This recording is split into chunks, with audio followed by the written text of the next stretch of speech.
Hey Internet, how's it going? This is Ian from the Bad Midnight Dawns. You also know me as Relic. That's going to be my online handle, as they say. I'm just going to go over a little bit of my gear today. I've seen a bunch of other people do this on YouTube. I thought it was really cool. I really dug their videos, so I'm doing one of my own. And we have an album coming out pretty soon, and this little section here is probably going to be part of a documentary that I'm doing on the making of the album. So it's going to kind of be a dual purpose type of thing today. Cool, so let's check out some of my gear. First of all, we have a Squire. This is an Affinity Telecaster in the butterscotch finish. It's got the maple neck. I bought this guitar for about 200 bucks for a cover band that I was in. Can't have a cover band without a telly, right?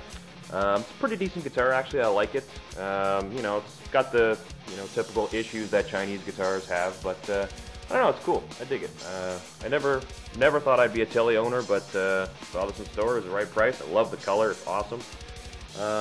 You know, the older body and all that. It's a three-piece body. It's, you know, kind of shitty, but whatever. Price was right. Speaking of price was right, I got this guitar for $50. This is a Fender Starcaster, which is actually the same guitars that you can get, you know, at Costco in those packages. But it was sitting in the store used. I got it for 50 bucks. The three reasons why I bought this guitar, one of which, of course, being that it was $50. Second of which, it has the wicked 70s headstock. I love this headstock. I always did. I thought the Fender 70s headstock was way cooler than any other year, the big old flamed one. And the other reason why I bought this thing is the selector switch is really good. A lot of these, like this one, awful. I mean, I don't know if you can hear it, but you can't hear the clicking between the positions. This one, really, really good. Moving on, this is sort of my little fun beat 'em up project. This is actually a bass, of course. This is a PV. This is a Milestone BXP, and as you can see, I've burned the shit out of it. I've, you know, chipped off a bunch of paint. I'm actually doing this video from Canada, so if anybody sees this and doesn't know what Tim Hortons is, it's the pretty much greatest thing ever. It is the coffee and donut shop. If you've ever seen Wayne's World, Dan Nikita's donut shop, it was actually inspired by Tim Hortons, because obviously Mike Myers grew up in Canada. Again, not much to say. It's kind of a piece of crap, but I need a bass, because, you know, everybody needs a bass. So I picked it up. Again, it was about 200 bucks, give or take. Now we'll move over into the good stuff. These next two are my main guitars. This is actually a Dean Soltero Standard. As I understand, they don't make these things anymore because DBZ Guitars, which was obviously started by Dean Zelinsky, sort of took that style. And I'm not sure what it's called now, but basically, aside from a couple signature models, they don't make a standard version of this anymore. So I'm actually happy to have this guitar. I'd love to buy a bunch more because it's a great guitar. One of those kind of deals where I played it and I was like, wow, I can't believe how good this thing sounds right off the fretboard. I didn't even plug it in. It was just right in the store. I sat down and I was just absolutely amazed. All my guitars are in E flat. That's generally the standard tuning that Midnight Dawns uses.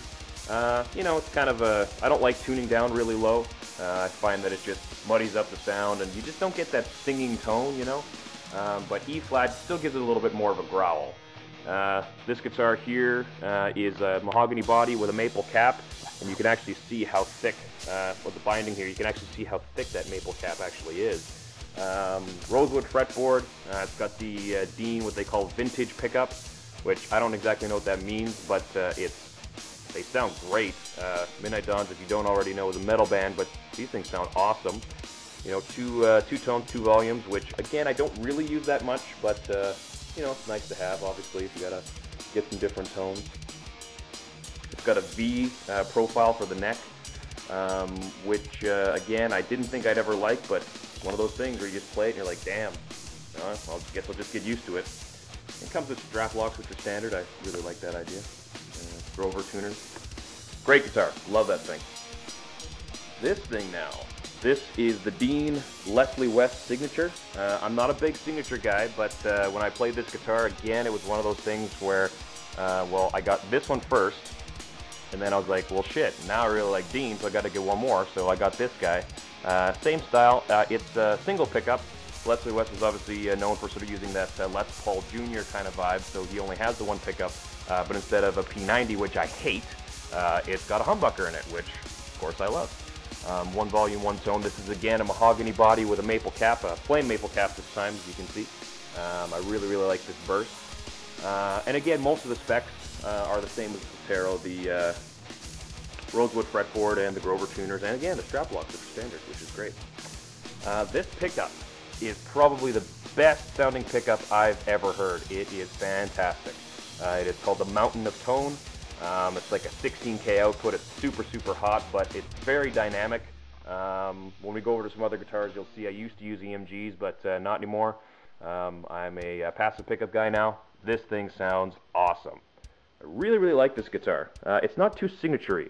I find some guitars are just far, far, far too signature-y, and you just can't make them your own. This one, you know, you'd never really know, unless you're a guitar geek like me, that it's a Leslie West signature guitar. So those are my two Deans. Those are my main guitars. This guitar, right here, was inspired more or less by the Dean, the Leslie West, because it also has only one pickup in it, which I'm kind of getting on board with. I really like that idea. However, as you can obviously see, again, growing up in Canada, and particularly in Winnipeg, Manitoba, I'm a fan of the Winnipeg Blue Bombers. So for everybody who does not follow Canadian football, which even in Canada there's not a whole lot of people, this is obviously our local football team. This guitar, as far as the style was concerned, was inspired by guys like, you know, Hetfield and, you know, Jeff Hanneman and guys like that. You'd see all kinds of like Raiders stickers on their guitars. I thought, well, geez, you know, no one's ever, you know, given any love to the Canadian Football League, so I thought, well, let's do it. This guitar I bought from eBay. It's actually a copy of a Les Paul Jr., obviously. You can see it's got the open book headstock, which is really cool. I got this from a guy who was called WB Custom Shops. It's out of Ontario. It's actually a nice little guitar. It is supposedly made of mahogany, but considering the price I paid for it, I'm not entirely sure that's true. But it's got a set neck, which again you can see. I don't know if you can see it in this picture, but it was a bolt-on at one point, and they just stuck the neck in there, which is fine. Well, you know, I don't really care. I got it mostly because it was very, very cheap. It was $120 new, and I wanted to do my Winnipeg Blue Bombers motif on it. The pickup in the thing that came with it was absolute shit. I couldn't believe how bad it sounded. So I bought a pickup off of guitarfetish.com, and to be honest, I'm not extremely happy with it. I use this guitar from time to time. It's just really, really trebly and really not bassy. I don't know, maybe the guy that installed it for me installed it backwards or something, but it's piercing. But there's no bass, so it doesn't really work for, you know, metal projects. I just use it kind of sparingly if I'm in a randy mood.